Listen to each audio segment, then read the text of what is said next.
नवनवीन व्हिडिओ पाहण्यासाठी व आमच्या सोबत राहण्यासाठी चॅनलला सबस्क्राईब करायला विसरू नका। तर बघा काय बातमी आहे, राज्य सरकारी कर्मचाऱ्यांसाठी मोठी दिलासादायक बातमी समोर आली आहे। थकीत महागाई भत्ता अदा न केल्याबाबत दाखल करण्यात आलेल्या याचिकेवर सुनावणी करताना राज्य सरकारला कडक शब्दात सुनावले असून थकीत महागाई भत्ता त्वरित अदा करण्याचे स्पष्ट निर्देश दिले आहे।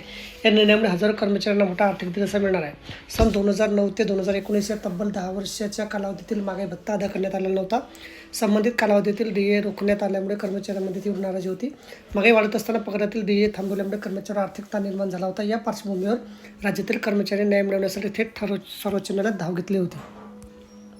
या प्रकरणावर सुनावणी करताना न्यायमूर्ती संजय करोल व पी के मिश्रा यांच्या खंडपीठाने कर्मचाऱ्यांच्या बाजूने महत्त्वपूर्ण निर्णय दिला। न्यायालयाने स्पष्ट शब्दात सांगितलं की कर्मचाऱ्यांचा महागाई भत्ता रोखणे योग्य नाही आणि संबंधित कालावधीतील थकीत रक्कम त्वरित अदा करण्यात यावी। न्यायालयाच्या निर्णयामुळे राज्य सरकारवर थकीत रकमेचा मोठा आर्थिक बोजा येणार असला तरी कर्मचाऱ्यांना मोठा दिलासा मिळणार आहे। या निर्णयामुळे यांच्या नेतृत्वाखाली सरकारसमोर मोठे आव्हान उभे राहिले आहे। राज्य सरकारला आता सर्वोच्च न्यायालयाच्या आदेशानुसार त्वरित कारवाई करावी लागणार आहे।